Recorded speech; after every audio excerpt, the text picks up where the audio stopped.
ጤና ይስጥልኝ ውድ የአብረን ሳቅ የዩቲዩብ ቻናል ቤተሰብ እንዴት ናችሁ? ዛሬ በአዲስ ቪዲዮ መጥቻለሁ። ዛሬ መጀመሪያ ቪዲዮ ነው ይዤላችሁ የቀረብኩት ማለት ነው። እኔ ፋሲል ነኝ። እንግዲህ ዛሬ በዚህ ቻናላችን ደግሞ ተከስተናል።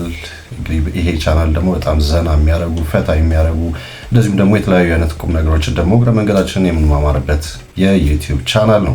እንግዲህ በዚህ ቻናል ላይ የተለያዩ አይነት ከተለያዩ አይነት ሶሻል ሚዲያዎች ላይ የተወሰዱ አጫጭር የሆኑ ቪዲዮዎችን እንደ ቲክቶክ እንደ ሌሎችም ማህበራዊ ሚዲያዎች ላይ የተወሰዱ በጣም ዘና የሚያደርጓችሁ እናንተን እንግዲህ የሚያስቋችሁ ዘና የሚያደርጓችሁና በዛውም ደግሞ ትምህርት የሚሰጡ ቪዲዮዎች ነው ይዤ የምቀርብበት ማለት ነው። እንግዲህ በዚህ ቻናል ላይ ደግሞ አብረን የምንቆይበት ጊዜ ይኖረናል ማለት ነው። ለማንኛውም እንግዲህ ለዚህ ቻናል አዲስ ከሆናችሁ ሰብስክራይብ ማድረጋችሁን አትርሱ እያልኩኝ ወደ መጀመሪያው ቪዲዮ እንተላለፋለን ማለት ነው። እንግዲህ በነገራችን ላይ በመጀመሪያ ደረጃ እንደዚሁ አንድ ቪዲዮ ይዤላችሁ ቀርቤያለሁ። ይሄ እንግዲህ ባለፈው የቲክቶክ ክሪኤቲቭ አዋርድ የጂ ፓወር የ2025 የቲክቶክ ክሪኤቲቭ አዋርድ ፕሮግራም በአገራችን በአዲስ አበባ በኢትዮጵያ በአዲስ አበባ ተካሂዶ ነበር። ፕሮግራሙ እንግዲህ በአፍሪካ ኢንተርናሽናል ኮንቬንሽን ሴንተር በተካሄደው በዚህ ፕሮግራም ላይ በተለይ ደግሞ ከፕሮግራሞቹ መካከል አንደኛው የሽልማት ስነስርዓት የነበረው በጭላሎ ፉድ ኮምፕሌክስ አማካኝነት የነበረው ፕሮግራም ነው። ወይም ደግሞ 5 አሸናፊዎች ቀርበው ነበር። 5 እጩዎች ለአሸናፊነት ከ1 እስከ 5 ያለውን ደረጃ ይዘው ነበረ። እንግዲህ በዚህ ፕሮግራም ላይ እንደምታስታውሱት ሱራጃ በማለት በሚባል የቲክቶክ ስሙ የምናውቀው በጣም ታዋቂው ቲክቶከር እንግዲህ በዚህ ላይ እጩ አልነበረም፣ ስሙ አልተጠራም፣ ለሽልማት አልታጨም። ሆኖም ግን በጣም አሪፍ የሆነ የኦኬ ፓስታ ቻሌንጅ ላይ ከተሳተፉ ምርጥ ቲክቶከሮች መካከል አንደኛው ነበር እና እያለቀሰ እንዴት ፕሮግራሙን አቋርጦ እንደወጣ ተመልክተን ነበረ። እሱ ቪዲዮ አሳያችኋለሁ። ከዛ በኋላ እንግዲህ እንደምታውቁት አዶናይ የ100,000 ብር ቃል ገብቶለት ነበረ። ከዛ በተጨማሪ ደግሞ እንግዲህ የጭላሎ ፉድ ኮምፕሌክስ እና የሚመለከታቸው አካላት ደግሞ በደብዳቤም ጭምር አሳውቀውት ነበረ ሁኔታውን ለሱራጃ ማለት ነው። እንግዲህ ከዛ በኋላ የተፈጠሩ ነገሮች ምንድናቸው የሚለውን በሚቀጥሉት ቪዲዮዎች አሳያችኋለሁ ማለት ነው። አብራችሁ እንድትቆዩ በዚሁ አጋጣሚ ልጋብዛችሁ እወዳለሁ። መልካም ቆይታ። እስቲ መጀመሪያ ምን እንደተከሰተ አብረን የምንመለከት ይሆናል። እኔ ማለት ነው ፋሚሊ ማርያምን በጣም የደበረኝ ነገር ያኔ 3.6 ሚሊዮን ቪው አለው 2 ሚሊዮን ቪው አለውና ስንት ሚሊዮን ቪው አለው ማበይቴና ፋሚሊ ከልቤ ነው። ዛሬ እኔ እንደዚህ አይነት ቪዲዮ ሰርቻለሁ፣ ግን ከልቤ ደበረኝ ማለት በጣም ደበረኝ። እኔ እንትን ብዬ ነው ወጥቶት በቃ ተነስቼ ነው ወጥቶት በጣም ሲያስጠላኝ ማለት ነው እንዴ። አሁን በነገራችን ላይ እግዚአብሔርን ነው የምላችሁ፣ ይኸው የዛሬን ቀን ይኸው ሚካኤል ያሳድረኝ ቻሌንጅ ሰጥቶኛል።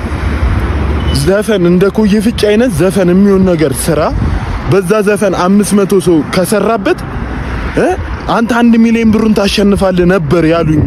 ጭራሽ ሚካኤልን ጭራሽ ስሜ ሳይጠራ ሲቀር ሃይሚት ሙት እንዴት እንዳለቀስኩ እዛ ጋር ነኝ የማውቀው የኮ ሚካኤልን ፋሚሊ። አረ ይሄ ነገር እኔ እንጃ በየትኛውም መንገድ እንዴ የአመቱ ምርጥ ላይ ተመርጫለሁ፣ ፈሌ ተመርጫለሁ። ጭራሽ ደግሞ የጭላሎ አዋርድማል እሱ እንደዚህ አይነት ነገር ነበር እንግዲህ የተከሰተው። እንደሰማችሁት እንግዲህ ሱራጃ የተሰማውን ነገር ነበር የተናገረው። ከዛ በኋላ የተከሰቱትን ነገሮች ደግሞ እናውቃለን። ያው የጭላሎ ፉድ ኮምፕሌክስ ደግሞ እና ሌሎችም የሚመለከታቸው አካላት እርግጥ ነው የጭላሎ ፉድ ኮምፕሌክስ እዚህ ጉዳይ ላይ እንደሌለበት ከዛ በኋላ ሱራጃ በለቀቀው በሌላ ቪዲዮ ተናግሯል። ይሄን የሚመለከተው የቅርንፉድ እንግዲህ ማስታወቂያ ፕሮሞሽን ነው። ሆኖም ብቻ ለማንኛውም ከዛ በኋላ እንግዲህ አዶናይ አንድ ቪዲዮ ለቆ ነበር ሱራጃን በሚመለከት። ይሄ ቪዲዮ ምን ነበረ የሚለውን አንድ ጊዜ ላስመልክታችሁና ከዛ በኋላ ደግሞ ችግሩ ተፈታ ወይስ ደግሞ ሱራጃ ምን ሁኔታ ላይ ደረሰ የሚለውን አብረን የምንመለከት ይሆናል። እስቲ የአዶናይን አንድ ቪዲዮ ላስመልክታችሁ እዚህ ጋር። ሱራጃ ወንድሜ የቪዲዮ አይቼዋለሁ፣ ልቤም በጣም ተነክቷል ስላየሁት ማለት ነው። እውነቴን ነው የምልህ እና በጣም ጎበዝ ሰው ነህ፣ በጣም አሪፍ ሰው ነህ። አንድ ቀን ደግሞ ፖስት ያልከው ቪዲዮም አይቼዋለሁ እኔን ታግ አድርገህ ማለት ነው እና አይዞህ ልልህ እፈልጋለሁ። ይህ አዋርድ አሸነፍክ አላሸነፍክ ምንም ልዩነት የለውም። በልብህ አንተ አሸናፊ እንደሆን ካመንክ ምንም የሚጎልብህ ነገር የለም። ማሸነፍም አይቀርም ወንድም አለም እና ይሄን በማስመልከት ማለት ነው እኔ ካሸነፍኩት 100,000 ብር ላንተ መስጠት ፈልጋለሁ። ቢካዝ አሸናፊ እንደሆንክ በልቤ ጠንቀቄ ስለማቀው 100,000 ብር ልሰጥ ፈልጋለሁ። ወንድም አለም እወድሃለሁ። ስልክ ቁጥር በውስጥ ጻፍልኝ፣ ሜሴጅ አድርጌልሃለሁ። አሁን እወድሃለሁ። ቻው። እንግዲህ እንደዚህ አይነት ነገር ነበር የተከሰተው እና አዶናይ በቃ ምንም አይነት ነገር ከማንም ባታገኝ እንኳን አንተ አሸናፊ ነህ ብሎታል። ከዛ በተጨማሪ ደግሞ እኔ ካገኘሁት የገንዘብ ሽልማት መካከል 100,000 ብር ላንተ ቃል እገባላለሁ ሰጣለሁ። ስለዚህ ቴክስት አድርጌልሃለሁ ስልክን በውስጥ መስመር ላክልኝ የሚል ነገር ነግሮት ነበረ። ከዛ በኋላ የተከሰተው ነገር ምን ይሆን? አዲስ ቪዲዮ ተለቋል። እስቲ እሱን ደግሞ ላስመልክታችሁ።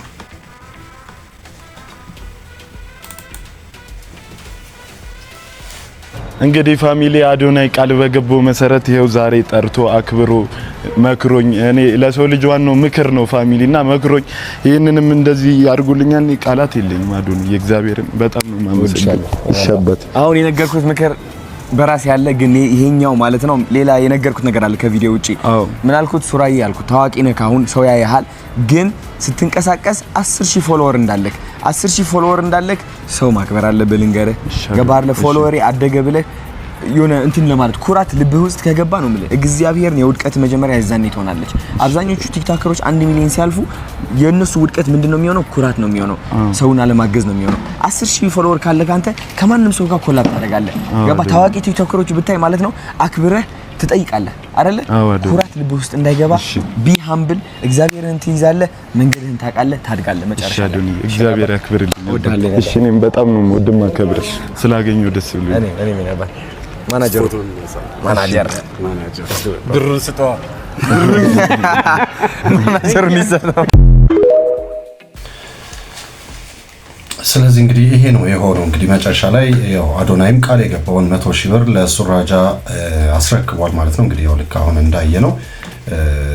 ስለዚህ በዚህ አጋጣሚ ሱራጃ ቃል የተገባለትን ገንዘብ ከአዶናይ ተቀብሏል። ይሄ የአዶናይ ብቻ ስጦታ ነው። የነ ክሮንፉድን የነ ኦኬ ፓስታ ቻሌንጅን ምንም አይመለከትም። ያው ከዛ ጋር በተያያዘ እንግዲህ አዶናይ በራሱ ተነሳስቶ የሰጠው የ100,000 ብር እንግዲህ የገንዘብ ስጦታ ነው ማለት ነው። ለማንኛውም ችግሩ ማለት ከአዶናይ በኩል ራሱ ቃል የገባውን ነገር ሰጥቶታል። ለማንኛውም ይሄንን ይመስላል። ዛሬ ወደ ያስኩላችሁ ወደ ዋናዎቹ ቪዲዮዎች እንተላለፋለን ማለት ነው። በጣም እናንተ ዘና እንደሚያደርጓችሁ ተስፋ አደርጋለሁ። እስቲ መጀመሪያው ቪዲዮ አብረን እንመልከተው።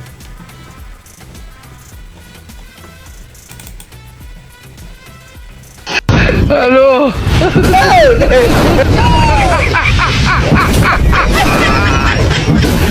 Hola, Carlos. Hello. Hola, Carlos. Hello.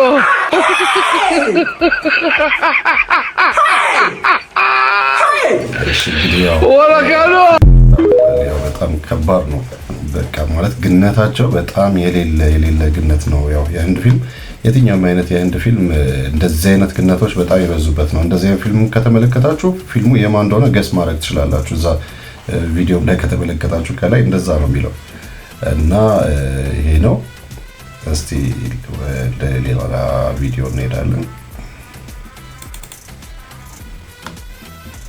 ዛሬ ባስ ውስጥ ቁጭ ብዬ ያለው አንዱ መጣና ይቅርታ አንድ ላስቸግረ ሚስቴ እርጉዝ ናት አለኝ። ከዛ አረ ችግር የለም ብዬ ቦታ ለቀቁለት። ከዛ ራሱ ተቀመጠ። እንዴ ሚስትስ ስለ እሷ ቤት ናት አለኝ።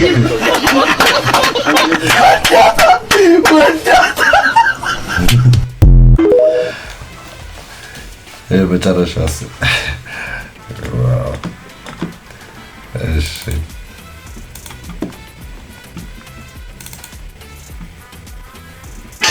A 1, a 2, a 3, 4, 5, 6, 7, 8, 9, 10, 11, 12, 13, 14, 15, 16, 17, 18, 19, 20, 21, 22, 23, 24, 25, 26, 27, 28, 29, 30, 31, 32, 33, 34, 35, 36, 37, 38, 39, 40, 41, 42, 43, 44, 45, 46, 47, 48, 49,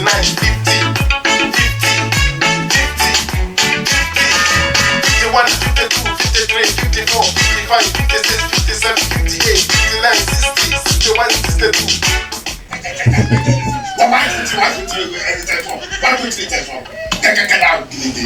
Why put ዘፈን በቁጥር ማለት ይሄ ነው።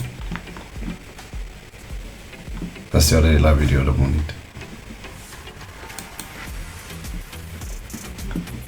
የጥያቄና መልስ ውድድራችን የሚካሄደው እንግዲህ ከለንደን ኢንተርናሽናል ትምህርት ቤት ያው የሚካሄደው ከማይሆን ሰው ጋር ሲያወዳድር ሁለተኛ ደረጃ መሰናዶ ትምህርት ቤት ቃንቄ በደቡብ መካከል ነው። ወደ መጀመሪያው ጥያቄ አልፋል። የሰውነት ቆዳችን በየ27 ቀኑ የሚታደስ ከሆነ ለምንድን ነው ጠባሳዎች የማይቀር? የሚታደሰው የላይኛው የሰውነታችን ክፍል ሲሆን ጠባሳ የሚገኘው ደግሞ በውስጥ የሚገኘው የሰውነታችን ክፍል ላይ በሚገባ ተመልሷል። ወደ ሁለተኛው ጥያቄ እንሄዳለን።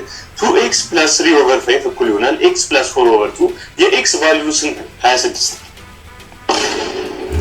ምን አይነት ፍጥነት ነው! እንዴት የሚያስደንቅ ነው! ሁለተኛውን ጥያቄ በያባው ተመልሷል። ቃንቄ እየተሳተፈ እንግዲህ ታዛቢ አይደለም። ወደ ሶስተኛው ጥያቄ እንሄዳለን። 2 ኪሎ የሚመዝን ኳስን ከ10 ሜትር ርቀት ላይ ያለምንም ኤር ሬዚስተንስ ብንወረውረው ፍጥነቱ 14 ሜትር ፐር ሰከንድ። ዋው አስደናቂ ነው። በጣም የሚያስደንቅ ነው። በተከታታይ ያው እየመለሰ ይገኛል። ቃንቄ እባክህን ተሳተፍ። ልጁ ብቻውን እየተወዳደረ ነው። ወደ አራተኛው ጥያቄ እንሄዳለን ማለት ነው። አራተኛው ጥያቄ የሰው ልጅ ጉበት፣ የሰው ልጅ ተቆርጦ ሊያድግ የሚችለው የሰውነት አካሉ ጉበት። ዋው እኔ ይሄንን ማመን አልችልም። ገና ጥያቄውን ማንበብ ከመጀመሪያ ያው እየመለሰ ይገኛል። እንግዲህ ቃንቄ እስካሁን ምንም የተሳተፈው ነገር የለም።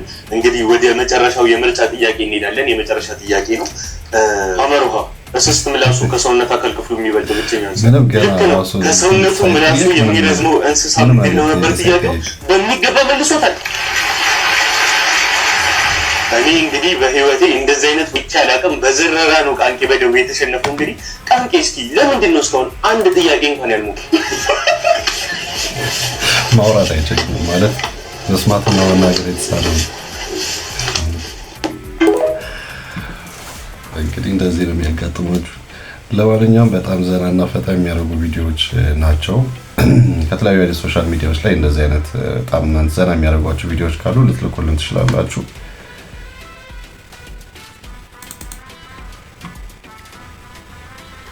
አትሌት ኃይሌ ገብረስላሴ ጋር አንገት ለአንገት ተናንቆ የተሸነፈው የኬንያዊ አትሌት ስሙ ማን ይባላል? ማመሰራ